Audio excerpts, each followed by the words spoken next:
Welcome to Dubai,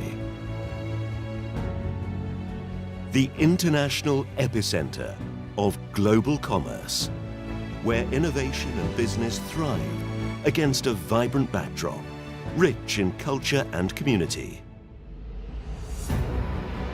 Cultivating international networks and shaping the future of worldwide trade and investment.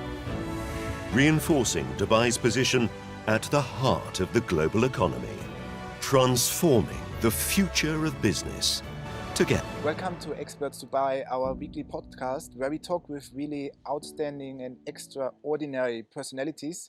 Here we talk about business in the UAE, we talk about business in the Middle East, and we talk with people, especially today, who are inventors and who are people who took a risk because they want to move something in this world and they want to create a better world. Today we talk with Dr. Samir Mohammad Yusuf. Welcome, Dr. Samir. He's the founder and chairman of Air Chateau. That's actually our scenery today. We will show you the scenery a little bit in a while. He is the founder and the operator of the first Helipark for EV TOLs. And what EV TOLs are, I will explain you a little bit later, or Dr. Yusuf will do. Our second guest is Yvonne Winter. She's the co-founder and CEO of flynow Aviation in Austria, in Salzburg, actually the city where I'm coming from as well. We all know this city invented a lot of things, for example, Mozart, but also a very huge company came from Salzburg, which is Red Bull.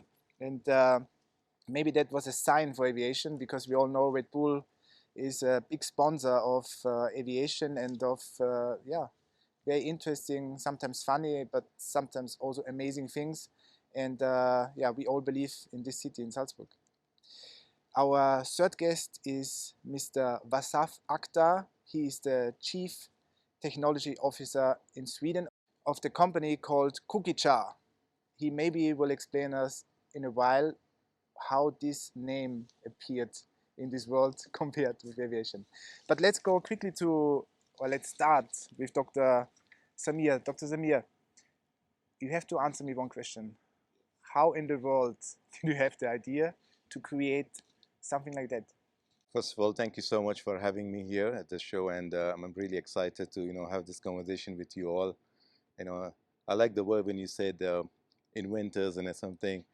So that's something which you always been looking upon, and you never realized that you would be up there talking, being one of those. So thank you for, putting us in that category.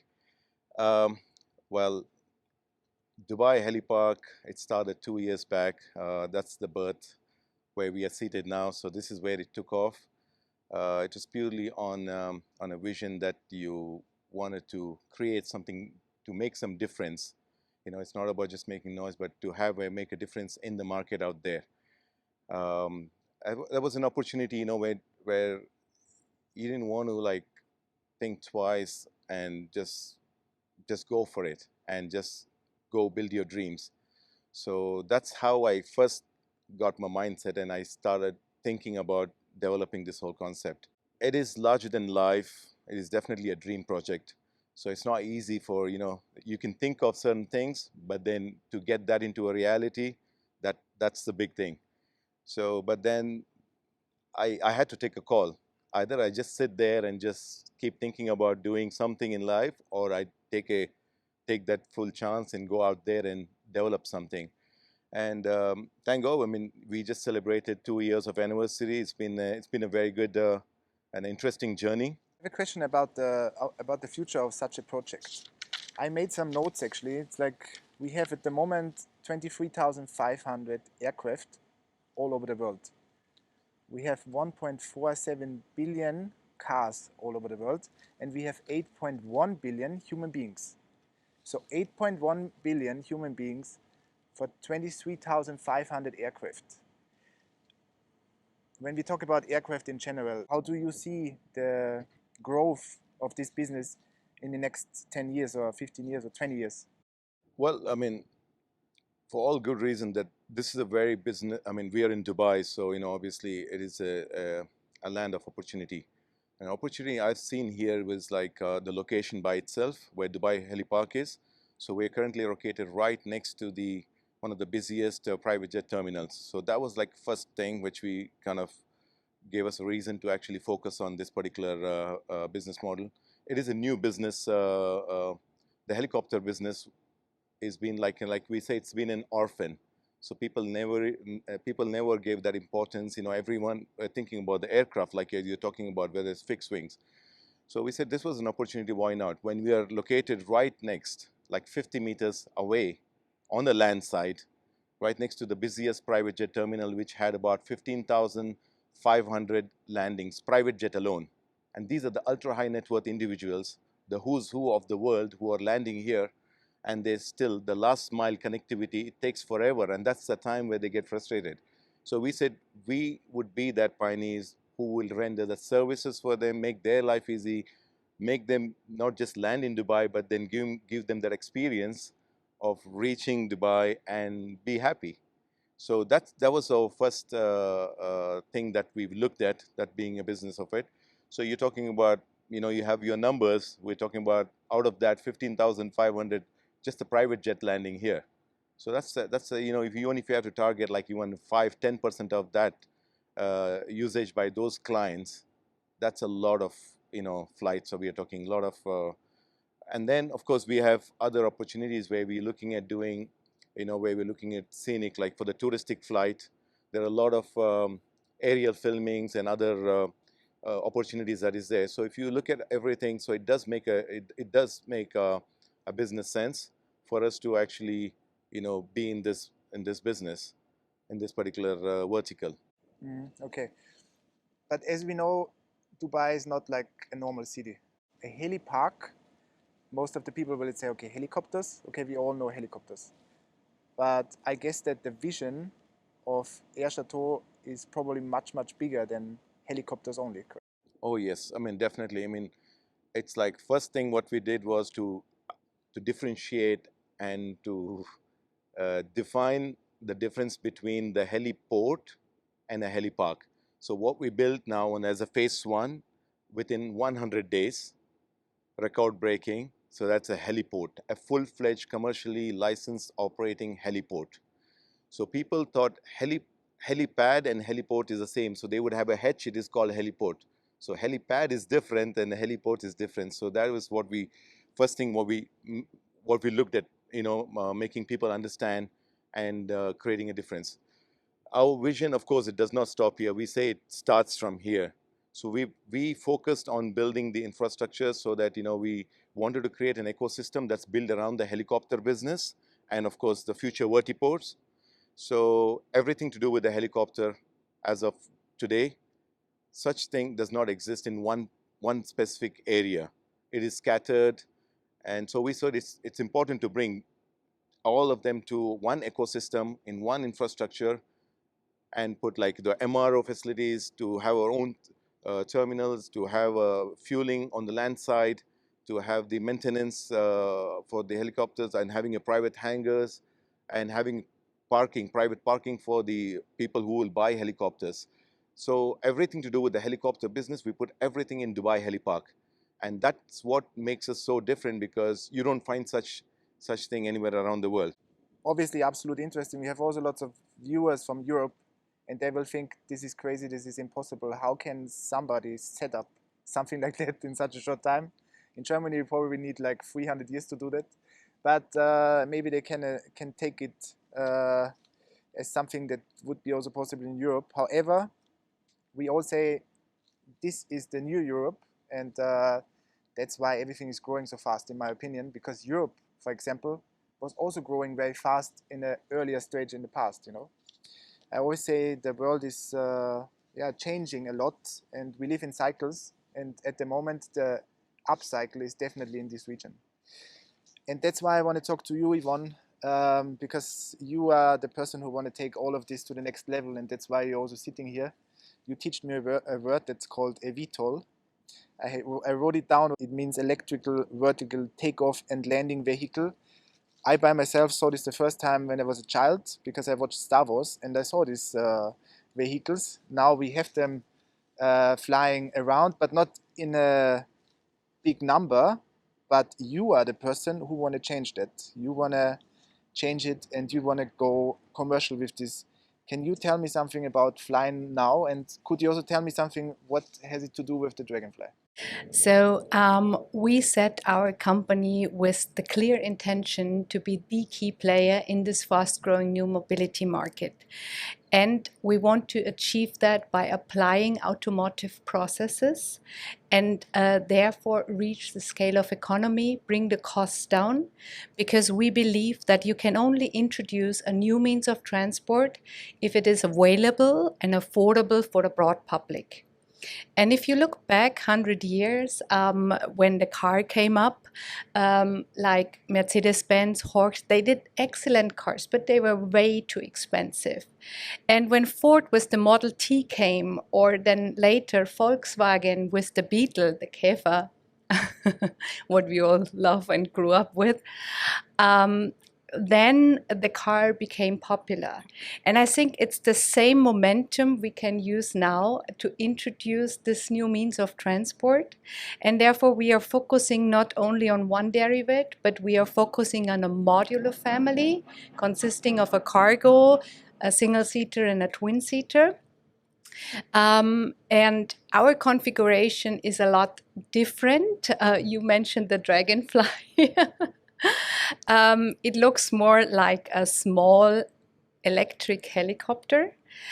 What is so specific, it's coaxial rotor systems where two main rotors are above each other.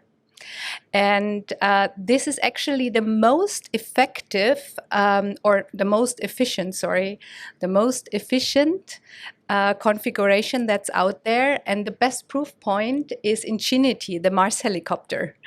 And it was operating by hundreds of the dense of the Earth. So I think this is the best proof point. Okay. When it comes to price, and I think this is a really, really big topic, because you told me that you want to produce very big numbers. How will you do that? Like, how is your plan to come down with the price, and what should be, or what is the target price for such a vehicle? So the moment we reach the full production, it will be 100,000 euro per unit. And I mean, compared to everything else that is out there, it's really, I mean, you know it. And how do we reach that? So we learned from the automotive industry that you have to have more than one derivative and to show to share the components. So for instance, the rotor blade, the e-motor, and then we just change the cabin. We can use the same battery, we can use the same drivetrain and everything. This is one factor. The second factor is that we have tier one suppliers from the automotive industry in place in order to bring the price down, because they do how to industrialize, and they know how to produce a large amount of units. And but at the other hand, these companies have the ability to produce aero parts, because only then you get the certification. Okay. So is there, because the way how you talk, it sounds very similar to what Ford did. Yes. Is this, could I say this is an idol of you, where you say, okay, I want to go the same path like him? Because I think the first model was like something like $800.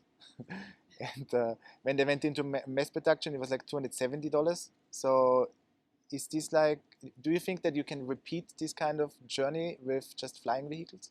Not repeat it, but see the advantages of mass production and apply it the first time ever in aviation. So in aviation, there has never been an OEM that really brought the costs down and that really went into mass production. And that's what we want to achieve for the first time in history. So when I go back to the past, I mean, I know what it means when disruptive technology want to go into mass production. There is regulation. We will talk with Asaf in a second, but just like just an anecdote from the past, when the car came to the market, they really tried to stop it. with regulation. There was somebody what was called the flagman. Actually, if you wanted to have a car, you had to have 3 personnel. You had to have driver, then an electrician who fixed the cars in case it breaks down, and you had to have a flagman who was walking in front of the car to just tell everybody, hey, a car is coming, right? So that was a pushback, but it was impossible to stop this innovation. And I think regulation is something that is needed, but it's also something that is slowing the process. We don't know who is involved in all of this and is there some motives or whatever, but the technology is already here and the technology is disruptive. That's 100% for sure. So Vasav, you are the expert when it comes to regulations. Why we don't have these objects already flying around us? Sure. Thanks, David, for having this podcast, first of all. I would like to introduce myself by saying my name is Vasav, and I'm the Chief Technology Officer at Cookie Jar of Sweden. I started back in this industry way back in 2017, right when Uber came out with its white paper of flying cars and drones and air taxis. And I've seen how technology has matured ever since then. The standards have come out, the regulations have come out. So these are the key components that you need to align first in order to have these aircrafts flying first, right? So the regulations have matured over time. We are now on the 6th year, right when the foundational concepts were laid for air taxis. And the regulations in Dubai, I must say, with the honorary vision of the Crown Prince himself and entrepreneurs like Dr. Samir here, who have done a marvelous job into showing the world how a vertiport needs to look like. A vertiport is a full-fledged facility that supports helicopters and EV TOLs. It's mouthful. It's called electric vertical takeoff and landing aircraft. And it's cheaper, faster, and cleaner than helicopters. And that's why I think we are going to create a revolutionary way for people to lead better lives with their families. And at the end of the day, humanity wants that which is faster, cleaner, and cheaper. And we have to build incentives to enable these technologies to allow people to be free, right? So the regulations have matured to a point now where there has been a massive push from the industry towards the regulator to come out with the policies and procedures and risk mitigation strategies for deploying these aircrafts out there. And Dubai is at the forefront, I must proudly say. I'm very proud to be here at this moment, partnering with Air Chateau, together with Cookie Jar of Sweden. And I think this is going to be one of the first places in the world where you will see the live use cases of air taxis. We are here right now in Dubai South, where we are strategically placed together with Air Chateau to connect Abu Dhabi to Dubai, just under 1 hour by road. Now, if you're having EV TOLs flying from here to Abu Dhabi, it's just going to take you 5 to 10 minutes. I think that's a revolutionary way for people to travel from one point to the other. And you have a lot of places in Dubai, just like how Dr. Samir had mentioned, to reiterate, you have 15,500 private and business clients that we can serve. Who's who? We do not know that, but we can serve them when they come here and fly directly from Dubai South to different points in Dubai, just in a matter of minutes, instead of waiting in traffic and having those congestions taking over. So by 2026, Dubai will have the ground infrastructure and air infrastructure ready, together with the regulations of the airspace that allows drones, air taxis, and conventional aviation traffic to merge together in what we call it as technical terms, unified traffic management. And that's what we are building with Air Chateau now, a complete turnkey solution that provides a full ecosystem for drones and air taxis and building the ground and air infrastructure. Maybe I can add something to the regulation part. So there's different kinds of regulation. First of all, the regulation of the operation, then the regulation of the EV TOLs or the vehicles. So we have to take into account every step. And when it comes to the regulation of the operation, I think we are now having a momentum to not repeat the mistakes that was what you highlighted with the Red Flag Act, that we create a framework for the operation of this vehicle from the beginning, the way it does work, and not because 100 years ago when this red flag came into place, we had carriages at the same time and cars at the same time, and a lot of chaos, a lot of accidents has happened and so forth. We don't want to repeat that. Aviation is all about security. And therefore, it's very vital to join forces with the government, with the regulation bodies, and to really come up with a solution that is safe, that serves the people on ground and as well the people that are using these devices. And when it comes to regulation for the EV TOLs, I mean, there are a lot of vehicles out there flying, and they claim they do have a regulation, but actually most of them operate on a preliminary permit to flight. The problem is that most of these companies do have is that the regulations actually are not set yet. And so we hope that they are speeding up. We have a major advantage in this field as we are per definition not a drone, so we have only 2 rotor blades. So more or less the helicopter regulations apply for us. So for instance, CLVLR for very light rotorcrafts, CS27. So this is a huge advantage that we do have. So we got the first certification milestone in specific category Sail 2. We are already testing our devices under this certification back in Salzburg at the airport. And by increasing the sail level, that enables us in 1.5 to 2 years to do first cargo commercial applications. And in order to mitigate risk, we will have 2 years only cargo operations, and then we go the next step into the certified category, which allows us then to transport people over populated areas. Dr. Yusuf, would you be someone who would also into cargo transportation? We as an infrastructure builder and as an operator, so we look into anything that kind of makes sense in terms of, any operators, they're looking at whether it has to be, I mean, we know for the fact that everyone's going to first try out with more on the logistic aspect of it or the cargo, right? So that's the safe bet. And I think, well, you said it right, and congratulations on the certification on the first leg. So that's important. The advantage what I see that you flynow has is that it is classified the smaller category of a helicopter with having the rotary and everything. So it kind of looks, it's a nice machine and everything. So that probably could be something. But looking at the what they have and what they have developed, I think it pretty much it'll do good as a cargo and as a good start. And 2 years is something which is good. You're trying to try it out there, test it there. For us, it really doesn't matter because we will provide. It needs to be up in air. It has to land somewhere, and that's where we come in. We are okay to accommodate and facilitate and work along as an operator. This is what we look at, of course, in line with the approvals and with the regulators, with keeping that in mind. I also think like an investor perspective, because there needs to be a start somewhere. So you said, okay, the easiest entry is cargo. Yes. Will this be like a big part of this usage, or do you think the main usage will be transportation of human beings?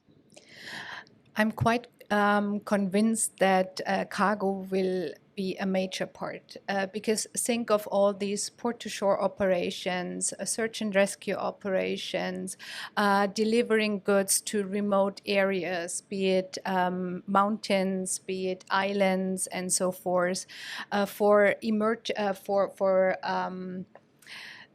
medical stuff when it's very urgent. And there are so many different applications out there where you have a time-critical operation. And therefore, I heavily believe that cargo will be a major part of it, and as well, especially for dense cities, than the personal air vehicle. So it will be both. Okay. Wasaf, just when you go back to regulations, because we are also invested in something that is related to drones, because we are invested in agriculture and we use drones in Asia, also in Pakistan. Like they fly in fleets, big ones. One of them is hanging in the Museum of Future, and it works perfectly fine. It's sustainable, and it's really interesting also for business opportunities. But in Europe, it's simply so hard, you know, so hard. I mean, we can maybe spray on binaries or whatever, but that's it. How do you see the regulation part in Europe compared to here? Like if you compare it one to one, especially also for investors who want to come here and invest, how is the risk in investing in something in Europe compared to here? I talk about like starting up the businesses, because that's the reason why you're here, I guess, right? Sure, I think everybody knows the value this entire industry brings. It's faster, cleaner, cheaper, and sustainable. And regulations are the backbone to deploy these technologies. In 2021, back when Expo started, I built the airspace for Expo, which is a U-Space system, so unmanned traffic management system, to manage all the traffic on the airspace of Expo, be it for drone deliveries, drone surveillance, drone photography, helicopter movements, drone shows, everything. So it was one of a kind of an event where the experience that came out of it with the airspace that was built by me and my team was phenomenal. It was one of a kind in the world. And that's what has been adopted in Dubai from 2021. Our work has been adopted by Dubai to deploy these drone systems and air taxi systems. It allowed them to simulate how these technologies interact in an environment like Expo, and they want to adapt it to different parts of Dubai now. And that's what we are seeing right now in Dubai under the visionary leadership of Crown Prince, which is a pet project of his to deploy these advanced air mobility technologies. The regulations are quite far matured here in Dubai, I must say. And regarding deploying these air taxi systems, they can fly under the existing VFR corridors that helicopter use today. Again, it's VFR is very mouthful, but VFR means visual flight rules. So that is what I think would be a starting point for us to develop use cases. At the end of the day, the number one thing that we are looking at is what value are we bringing to people? Is it faster? Is it cheaper? Is it convenient for them to fly? Yes. We know the value now. Now, how is Dubai adapting to that? I must say, when it comes to a stage, if you have to give a scale of 1 to 5, Dubai is 4 out of 5 right now. And what we are seeing right now in Dubai is the regulators are quite laid back. It takes them a long time for them to come to a stage where they allow for the regulations to mature. They want to see other countries do it. In fact, they come out with these policies and procedures and regulations. They are the mastermind behind it, but they do not want to practically take it forward. And that is where I believe leadership is quite important. And in Dubai, we have His Highness the Crown Prince visionary leadership to deploy these technologies. We are using EASA-based regulations to fit into our equation of deploying these technologies, whereas EASA is just waiting for countries like Dubai to first deploy these technologies. And that's where Europe and Middle East right now is at the moment, I must say. UAE in general is using the EASA framework, the European framework, and practically doing it. But Europe comes out with its regulation, but not necessarily starts to engage these practicalities of these technologies. And I would be quite assured to say that by 2026, we will have 4 to 5 use cases of drones, as well as air taxis. Right now, where we are sitting, it's a world-class facility. We are speaking to some top-class manufacturers and OEMs of these aircrafts and also drones.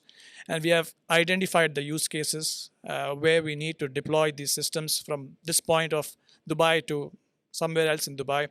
And we would see good use cases popping out by 2026. And if you give me a differentiating factor between Europe and Dubai, I think it has to be the leadership. The leadership has to be quite strong.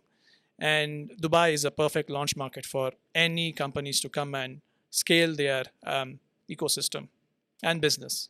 I think that's the big advantage of something that is very close to a kingdom, where you have one leader for a very long period of time. And this leader is really focusing on building up his country for his people. In democracies, it's complicated, because every couple of years you have new leaders. And of course, I mean, if I get a job in a company and I know after 4 years I will be replaced, I will try to get most out of the company, but I will not try to build the company up. You know, it's very logical and psychologically completely understandable. And that's what I think is a big advantage of these regions, because they have leaders who believe in the country. Yeah, absolutely. I mean, the reason why we are so dedicated to this region, to UAE, and as well to the kingdom, is that we see that the transformation is happening right now here, that the drive is happening here, that emerging technologies, the chance for them are here. Europe, yeah, we talked a lot about it. So Absolutely. I mean, you rightly said is that today, if something is announced here, you get to see that immediately. So it's not like, without, naming anything, but then it's not like, you have to wait for next 15, 20 years and it's still not completed and where your probably children or grandchildren get to see. But Dubai is something, where you get to witness that. If something is announced, it's happening for sure. I mean, that's the advantage of and the beauty of United Arab Emirates and being in this part of the world. That and the best example I always look and I always remind myself and in anything that I wanted to do in life is that to what His Highness Sheikh Mohammed bin Rashid, the ruler of Dubai, is done to for us to enjoy the benefits. I mean, who would have ever thought of this place, which was a desert, because and to what it is today? I mean, there's always that pause because you start going back and thinking, is it real? And it's the reality, and that's the leadership, and that's the best example of leadership. I don't think so anyone I can relate to but His Highness himself. That's what, when you ask me how did I come, that's what accelerated me, that's what gave me the hope, that what make me go out there and to build something and make it happen. When I had this piece of land, when I had to build this one, I said to myself, when Sheikh Mohammed could take a risk of developing this country, such a big piece of this is just one, why would I not take that risk in making, trying something on this piece of land, So I think that's an inspiring leadership example that one should take. If they ever feel that they want to do something, they need to look upon what His Highness has done and what he's created. and honoring the performance. And this is what is lacking in Europe. And this is the problem that Europe right now has. And here, the thrive is honored, the thrive for excellency, for really being good, for working hard, for running, for standing what you do. And I think this is the heart of transformation. This is, this is the power that's here. I mean, you can't, undoubtedly, you can't compromise on the quality, and that's what, if you have to look at it as an example, like the kingdom or the rulership, this is like the baby. Anything that can benefit and that can do good to the baby, you're most welcome. You are allowed to, right? And it's the same thing. I think personally, that one as an entrepreneur, I always take that to myself is that anything that can be good. I mean, you don't want to compromise on the quality. You don't want to. If it's like your baby, so you want to make sure that you want to always take care of it. You want to do the best. You want to give the best, and that's very, very important. And like as you rightly said, yes, the quality. And especially we are in the service industry, and we have to be more careful. We have to make sure that it's an experience that they will carry and they will, speak to many other people. So that's where we are very, very careful about. And I think this is exactly the kind of ecosystem that attracts investors, because investors always take a risk. It's always like that, right? But there's always a risk-reward calculation. So and calculated risks. Exactly. So if I can see the past of the UAE or the past of Saudi, for example, I can do my calculations. I can say, okay, 10 years ago they said this, and now it's here.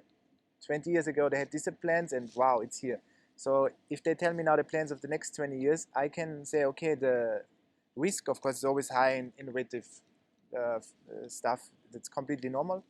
But the potential reward is here much, much higher for me, because I can count on it that I have the best people here.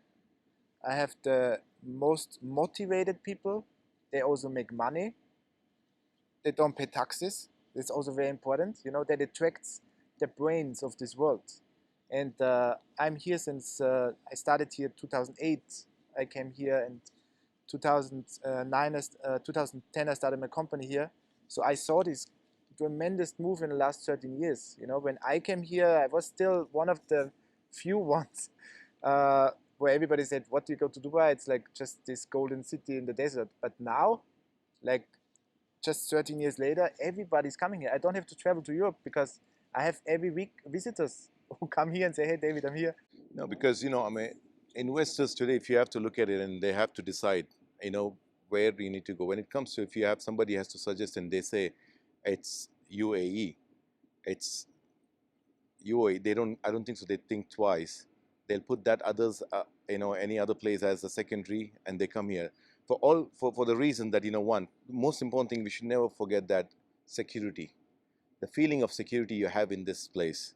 You know, it's day and night for a family, and that's what people are concerned. It's not about just putting money and starting anything, because when they're ready for all this, they also think about moving their family and everything, right? So that's what this country gives you, that kind of a security. You know, you could be doing your stuff, your children can be going to school, your, you know, family, they could be out there. But end of the day, you all know, you don't even have to stress about it. So that's the security thing is the most important thing, which most of the investors, they look at it. And then the freedom to do what you want to do, as in terms of business. They don't come and they don't stop you, but rather if you're doing something, they'll only come and encourage you, and to, you know, and they rather give you support. Like we've had all the support from, I mean, working here, being here from the government itself, being part of Dubai South. I've never seen such thing anywhere else in the world. They've literally been with us, you know, from a day one and supporting us. And they always ask, what next? What do you want us to do? And that's important. Where do you find that, where a government comes to you and talks to you and asking you, because they see what you have done and they want to support you in that manner. So, I mean, you know, Wasaf, I'm sure you will agree, you also spend a good time here. And in terms of the sensitive and the security aspect of, you know, the airspace and management and thing, they want to listen to you.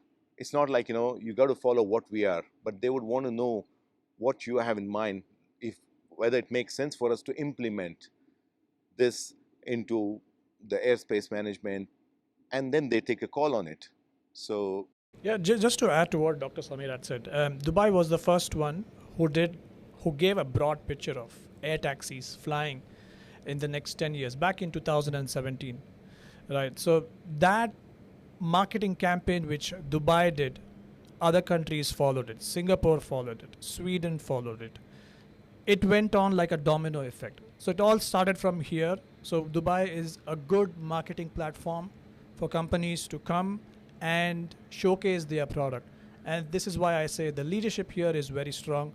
If you have strong leadership, you're going to have strong values, strong principles, robust rules and regulations, and that's what Dubai has been doing. And this allows people to give freedom to them to do what they want, really.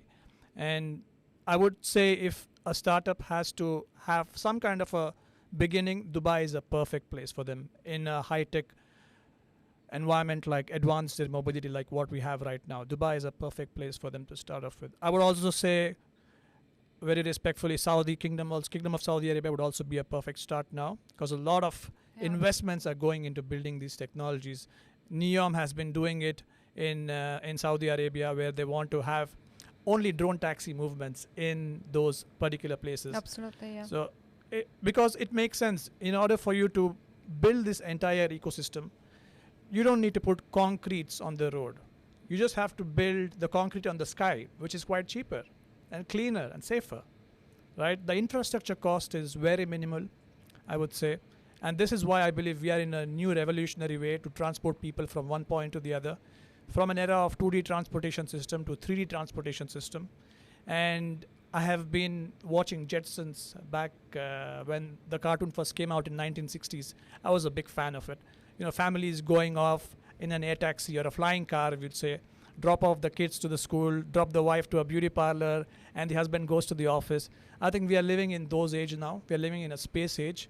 And I think we have to lay the foundations for our future kids to see that we have done it. And it's up to you to now pick up the baton and move forward. I think that's something that I am personally looking forward to. Yeah, and as well to come up with solutions. So we are from a heart really solution driven. And if you see how much time it takes to come here to the air show due to the traffic jam, and the ground-based traffic, it has its limits. It reached its limits already. And this region is growing. Then Saudi is growing. Riyadh, they now have 8-9 million inhabitants. They want to grow to 20 million. So there needs to be some other solutions. And if you take only a small, coming back to you, only a small portion of the traffic you take out from the ground-based transportation, then the traffic starts flowing again. So not only the people who can enjoy using an eVTOL are heavily having benefits from, but as well the people sitting in the car because there is less traffic. Yeah. So it's a win-win for everyone. Yeah. So I have two more questions. Where do you see flynow in exactly 5 years from now? Because I guarantee you I will invite you to a podcast and we will talk about it. So whatever you say now, take it with good words. Okay. So in 28 months from now, we will have the start of serious production of the cargo version. So in 5 years from now, this will be the moment when we start as well with the production of the personal air vehicle. So I think at that time we reach the full capacity of our production. We will observe a lot of eVTOLs flying. We will have the first track records and a full ecosystem built, and it's all about partnerships. We are now implementing a new kind of mobility, and therefore it takes partnerships. It takes a lot of people who believe in this, who work on that. It's not only about our vehicles, it's not only about the infrastructure, it's about air traffic management, it's about the regulations, it's about the booking system, all of that. So everything needs to come together and to create this momentum and to work together. And it's not about that it's only our eVTOL. It's about really, I mean, it's not only one car producer, it's many car producers. So let's embrace diversity, let's embrace collaboration, and let's just go for it and bring solutions to the world. Yeah, just to add to what Yvonne said, I think you guys are coming up with a brilliant idea of having one passenger seater aircraft flying autonomously. Automatically, yes. I was coming down from Air Show, I booked an Uber, and this was yesterday. It took me 25 minutes to just come from there from the airport to this location, which is just 50 meters. I was thinking, let's have flynow aviation aircraft fly autonomously from there, just 5 minutes. And that saves a lot of time and hassle and convenience. So. Yeah. And you come up with a very important point. The reason why we focus on a single and a twin-seater is exactly that. You are booking an Uber for yourself. How many people book an Uber for 2, 3, 4, 5 people? It's all about individual mobility, and we want to bring a solution for individual mobility. So it doesn't make sense to have a 6, 7, whatever seater, because that's usually not what you don't want to wait for 3 other guys till you can go to a specific place. And that's why we came up with a single and a twin-seater, actually. Yeah. You know, all I can say and add to what you both are talking about with an example that you had to wait for so long and what you have for the future plan and everything, I can say as Air Chateau, we are future ready now. So you guys have that, you're welcome, we can start now. So we are future ready now. Brilliant. We are here for a seamless connectivity. That's who Air Chateau is all about. And of course with our partners like Cookie Jar, who are going to make sure that, out there, the airspace management, everything is under control. So we are ready. Before we finish up this podcast, I forgot to mention one. I didn't forget it. I didn't say it. I think the main thing why we do all of this is that we subconsciously understand that we have only limited time on this planet. Because in the past you had to take a horse and you was riding days to go to another city. Then the car came, it took hours. Now it will take minutes. We will become faster and faster with transportation, more safe because our life is important.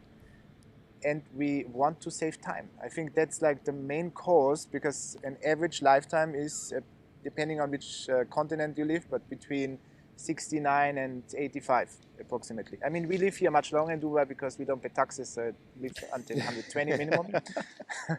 But I think that's like the main cause. And I think subconsciously everybody understands that, So when you have something that's faster, you save time, you save money, and it's safe, and it's also fun. That's also part of it, of course. Flying is nice. By the way, all these flies here, that's not flies, they are like mini drones. Mini drones, yeah, exactly. Yeah.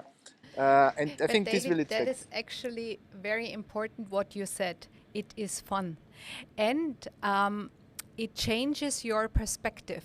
When you see from above, then you get a different view of not only what you see, but as well of your own life. So to enhance creativity for the people, to enable everyone to fly, especially in this height of 150 meters where you can see everything, but you are out of the crowd and out of what is happening down there. So to pull yourself out of that and have a broader vision that really changes the perspective and enhance the creativity of the people. So it's very important what you just said. So thank you everybody for coming. I mean, we have one more question that everybody's waiting for. What does cookie jar means? Right. Before we stop, we had to know David. it. So Cookie Jar was a company founded by my CEO, Kim Selander, who was born in Finland, but raised in Sweden. And his daughter had a cookie jar in front of the table. There were cookies underneath, and there was a lid on top. So he got this idea of cookie jar, that you will have a vertiport, a system that will be similar to a cookie jar, meaning the lid represents the pad on top, the vertipad on top, and jar represents the terminal where people are seated down. So we are cookies, and the vertipad is the jar, the landing pad where the aircraft comes and lands. So that is the basic idea and concept behind Cookie Jar. Amazing. Thank you so much for this explanation, Vasaf. Thank you so much, Dr. Samir and Yvonne. Thank you so much for coming. And I can already see, I mean, it's so interesting to have podcasts in Dubai because you can feel the energy, Right. And especially when these innovative people come together, you can feel it all over your body. So I know it will be successful. I'm 100% sure. And we will follow you 100%. And thank you so much for coming. And thank you. Thank you for Thank having you us. so much for Thanks, having David. us. Welcome to Dubai, the international epicenter of global commerce, where innovation and business thrive against a vibrant backdrop, rich in culture and community. Cultivating international networks and shaping the future of worldwide trade and investment. Reinforcing Dubai's position at the heart of the global economy. Transforming the future of business.